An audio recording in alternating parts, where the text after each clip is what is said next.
Welcome in to the Arkansas Sports Network's Hometown Sports Football Preview, proudly presented by Arkansas Tech University, D3 Auto Sales, and by Metcalf Trucking Company.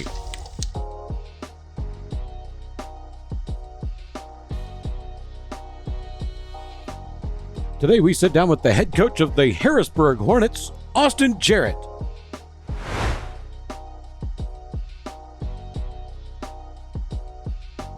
This Pigskin Preview is brought to you by Farmers Trucking Incorporated.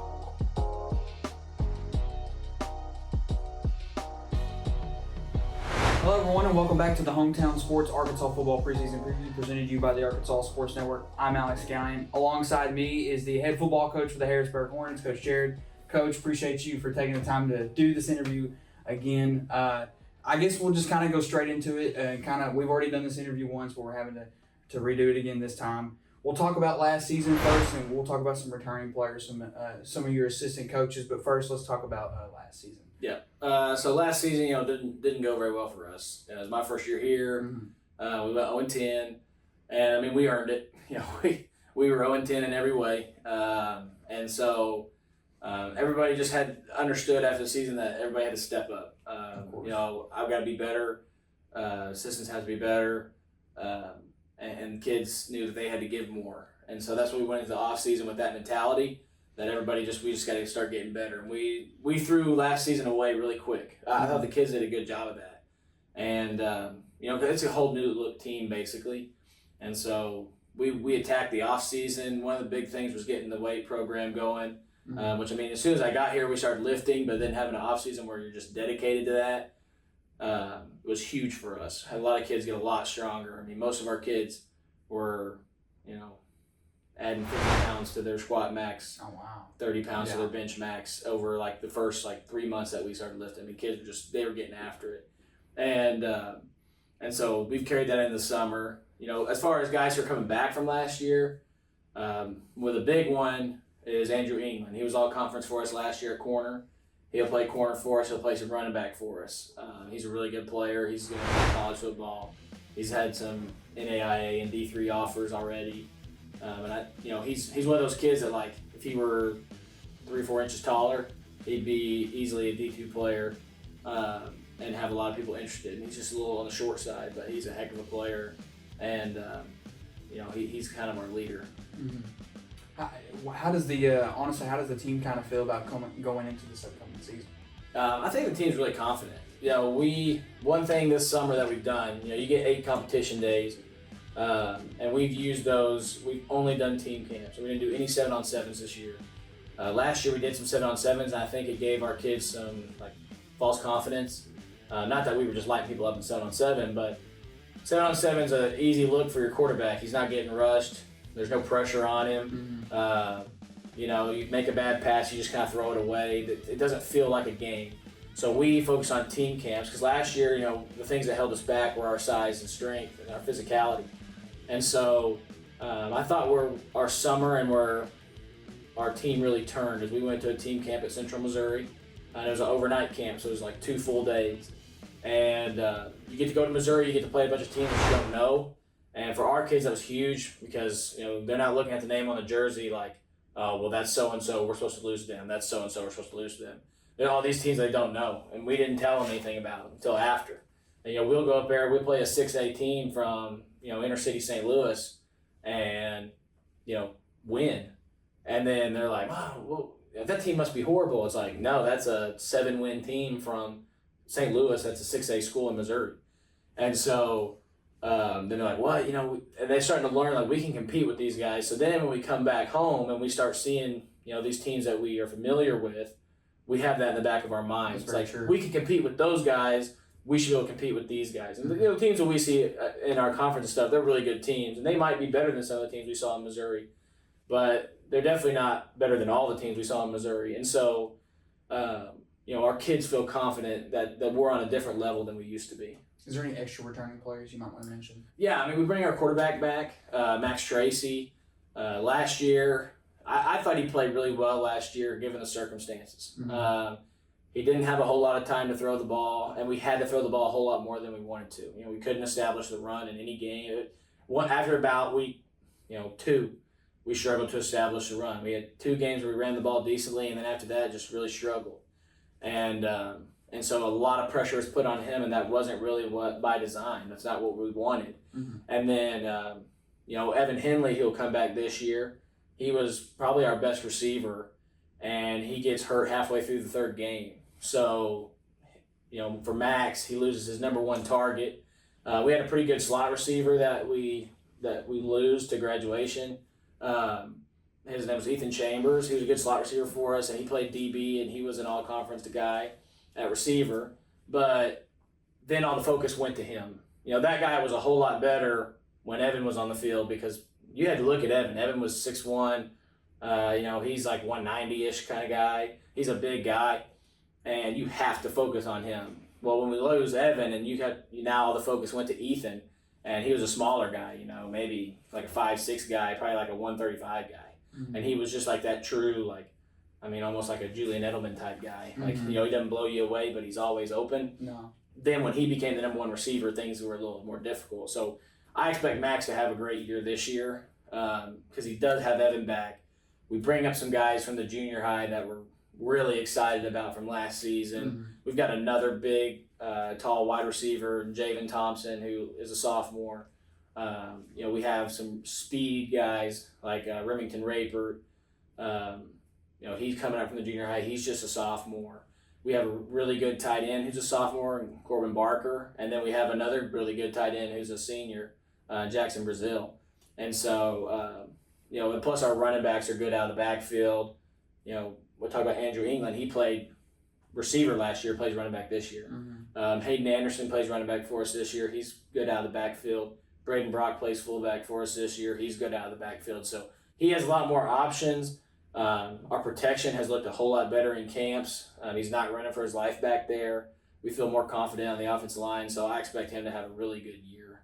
I want to talk about some of your assistant coaches. Obviously, you being the head coach of this team, a lot of the energy, positive or negative, is going to go straight towards you. The assistant coaches, the guys that help you behind the scenes, and how do they help you on and off the field? Yeah, so last year we were a 3-man staff, including myself. Yes. I bring 1 guy back from last year, and that's Adam Chamberlain. Mm-hmm. He's kind of I would consider him basically a co-offensive coordinator with me. I mean, we work hand in hand a whole lot, and he calls our junior high and so stuff like that. So, he's a great assistant for me. He's been the guy that all off season the bounce ideas off of, and he's been the most involved assistant just because he's the only one that returned, Mm-hmm. And so the other one was a baseball coach and left for a baseball job. I mean, Yeah. he got a better opportunity for him and his family, and you can't blame him for that. He was a great assistant for us. But we have 2 new guys, Garrett Goodman and Philip Campbell. They both joined us. Garrett joined us at the beginning of the spring. He's fresh out of college. And then Philip joined us about halfway through the summer. He has a coaching background, but hasn't been coaching for the past few years. His son was in high school, wanted to see his son do things, so he's getting back into it. So I feel really good about where we're at as a staff. It's been a blessing to have that extra guy. Just more eyes on it. I feel like we're getting better faster, just having more people there. We're able to split up guys into a little bit smaller groups, and I can really tell a difference. We're keeping guys moving all practice long. There's no standing around. Guys aren't just watching and waiting. If they're watching and waiting, we have another coach we can send them with and get them doing something. So that's been huge for us. Quickly, I want to talk about the team relationship from a coach's standpoint. How do you see this team connecting on and off the field? Yeah, I think that's one thing that we have really done a good job with. I was a little unsure in the spring. Anytime you bring up a sophomore class that's talented like we did, these guys who were freshmen last year was a really talented group, and it was a really big group. So as soon as they come up, there's more of them than there are juniors and seniors. Mm-hmm. I mean, they're a big class, and they're talented. And so anytime you get something like that, especially in a town like Harrisburg, everybody in town has been talking about this class for a long time. Oh, these guys are good, these guys are good, these guys are good. And if you're the older kids in that group, you can kind of feel, some type of way about that, where it's a negative thing, like, oh, these guys are coming up to take our jobs, like, no way, And And so, you kind of worry about that when they get into spring ball and you start, but I thought that they did a great job all off season, especially like in weight training and stuff like that. The groups were always mixed. It wasn't like seniors over here, sophomores over here. And so they did a good job getting along there.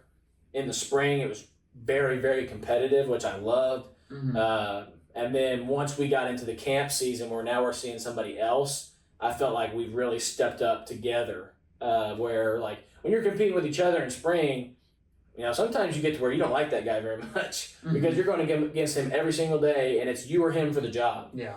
Then once you get to going against somebody else and now you have a focus, in spring it's all about getting better. Once you get into summer, you're already kind of thinking about the season. So you're in football season mode. You're in the Hornets need to win mode. In spring, you're in the I need to win a job mode. And so we get into the summer and now we're together. Mm-hmm. And that's my brother, and you're not gonna pick on him, even though like back in the spring, me and him were competing for a job, but now like, I want to see him succeed more than I want to see myself succeed. So we've done a really good job with that. I love the way the teams come together. I think that we've got a really good group of kids as far as that's concerned. What could you tell us about the offensive scheme? Is it going to change from last season? Yeah, we're going to look a little different on offense. We're going to look more this year like what we wanted to look like last year, and we just never got there, and that's on me. Last summer we tried to keep it simple, and there were times where I felt like we were way too simple, and then there were times where I felt like we were way too complex because the kids still weren't grasping a lot of the concepts. So this year we just peeled it all back. We went back to zero and just started over and started building from the ground up again, and we're doing some things a little bit differently. But, we really focused on, a couple different run plays. So we're going to get really good at these before we start adding anything else. And then we did that basically through the whole, off season, February, March, April, even into spring. We were running mainly 2 to 4 different run schemes. And then we get to the summer, we've been able to add a couple things here and there. And our receivers have really done a good job with our passing game. They understand all the concepts that we want. And it's helped us a lot. It's helped us to be a little more dynamic than we were last year because our kids now understand, if we're running this concept, this is what number 1 does, this is what number 2 does, this is what number 3 does. If I'm number 1, I do this. But if I switch to number 2, I've got this route. And so last year, they just remembered play names. And it was like, on this play, I do this. But now they understand the concept. And they understand where they fit into the concept. Mm-hmm. So we can move guys around. We have a bunch of guys that play a bunch of different positions because, I might have we've got a tight end who's pretty good, but, we've got another tight end who's good. So I can take that guy out, put the other tight in, and then this guy's a movable piece. He can go play receiver. He can even get in the backfield. Because he understands the plays, he understands the concepts. And so I feel really good about where we're at on offense. I think the kids have really bought into it. They've grasped it really quickly. And then it's helped us establish an identity in the summer. And, we want to be a physical, run-the-ball team. And I feel like we've accomplished that. What can you tell us about the defensive side of the ball? Okay, defensively, it's going to be pretty similar to last year. We're doing a whole lot better. Last year, we felt like we never – it almost felt like we never got to install defense. It was just week to week, we're just trying to fit it to scheme because we were struggling so much on offense and everybody plays both ways. Mm-hmm. So it's we've got to try to catch up on offense. And defense was kind of just, we're going to be sound, but we're not going to be very exotic. And this year, we're going to do a whole lot more blitzing. We have multiple coverages. We're not going to be stuck in just a couple coverages where we can't get out. Mm-hmm. And we'll have adjustments that we can make. Where last year, sometimes it was hard to make the adjustments. But this year, we feel really good about it. We're pretty multiple on defense, and we can give you a bunch of different looks. I want to talk about the upcoming schedule for you guys. I want to talk about non-conference, conference, and then first I want to talk about the scrimmage game if you guys are planning on doing that. Yeah, our benefits against EPC. Okay. EPC's a really good football team. And they just came off of went to a state championship game last year, and so that's good for us. Everything I've done as far as the games that I've got to schedule is I schedule for competition. Yes. And so EPC is one of those teams around here. If you go to Harrisburg High School, you know who EPC is, and you know what EPC football is. Mm-hmm. So we're going to go out there, and my expectation is for us to look good in that game. Mm-hmm. And then the idea is we look good in that game, after the game, we're like, if we can play with those guys, we can play with anybody because that's how we see EPC. EPC is a good football team. Yeah, they're very strong. And so then you get cross county next. That's our opening game. Well, you feel like if you can play EPC, you can play cross county. Not to say that EPC is just a whole another league than cross county. They're both really good football teams. They're probably right there. Yeah. But you have to feel good about yourself if you play with EPC going into that cross county game. Mm-hmm. Now cross county is a different beast. Van Pascal's there, well respected coach. I've shook his hand a couple times, not really talked to him a whole lot because he's new, but he's one of the winningest coaches in Arkansas. He's a great guy. Anybody you talk to is going to tell you that. Mm-hmm. And so they're going to be well coached this year, and they're going to look probably a lot different than they did last year. And they're a good football team. They've got a lot of talent, but we expect to we expect to do well in that game. And then you guys have Southside as well. Yeah, Southside is our second game. That's going to be a really tough team. They were 5A team last year. Mm-hmm. Southside is really good. Won a couple playoff games in 5A last year. Yes. And a lot of respect to Kenny Simpson as well. He's built a really good program over there. Yeah, and so a lot of the things that I want us to see Southside, because I think Southside is kind of something that we could become. Southside wasn't always very good, and then they kind of changed up their scheme. They built a program on toughness, and they've never really been the biggest team and the fastest team, but they've always been really competitive and won a bunch of football games. They've had some solid athletes coming out of that school. They had athletes, but I mean, like when he first got there, they weren't like that, and he's really built that program like that. And I want us to see that. I feel like Southside is something that we can become, and you got to see that. Yes. If you don't go play it, you don't know what it feels like. You don't know what it looks like. And the players got to buy into that too as well. Absolutely. And then our last non-conference game is Truman, which is a rivalry for us as well. They were our conference opponent last year. We feel pretty. I'm excited about that game. Yes. We feel good, but we have a lot of kids that took that one personally last year. We kind of felt like it was senior night, and I think a lot of the seniors had kind of had one foot out the door, and a lot of our younger guys, they really want that game. And then the conference is tough.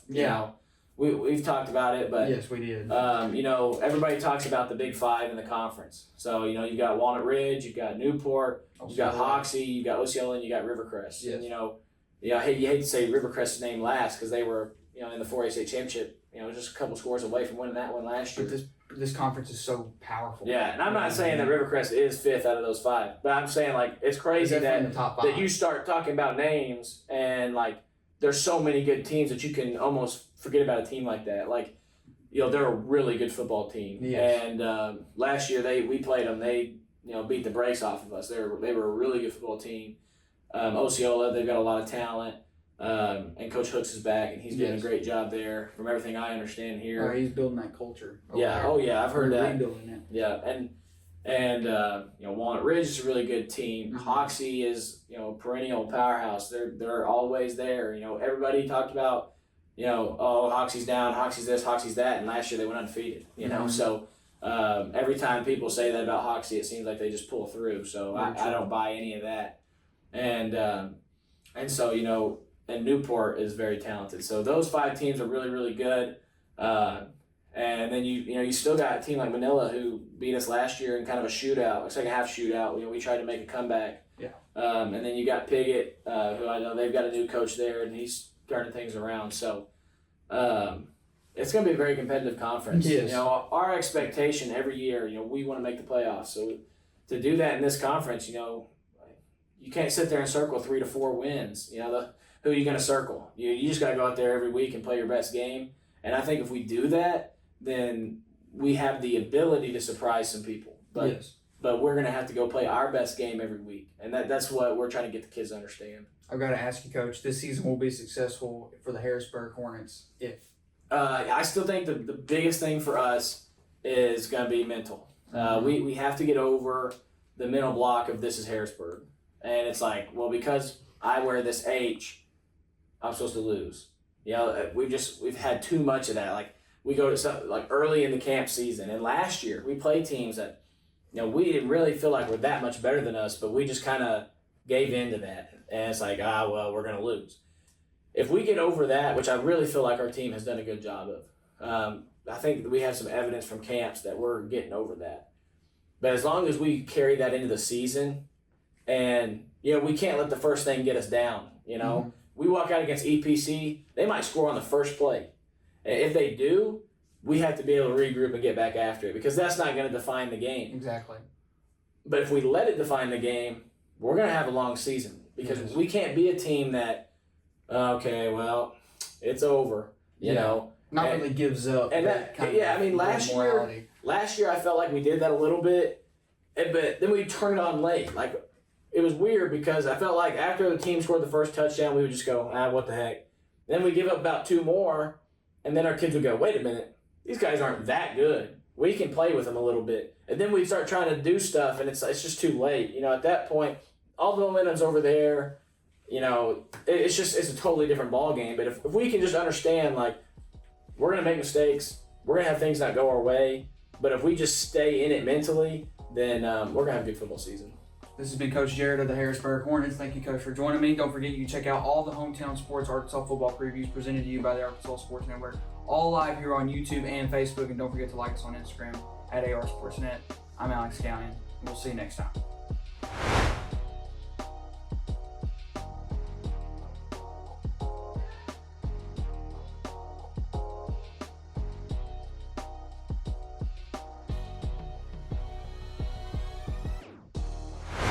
Thanks again for joining us on the Arkansas Sports Network's Hometown Sports Football Preview. Don't forget to like and subscribe to the Arkansas Sports Network on YouTube to catch more previews and all the latest updates on your favorite teams.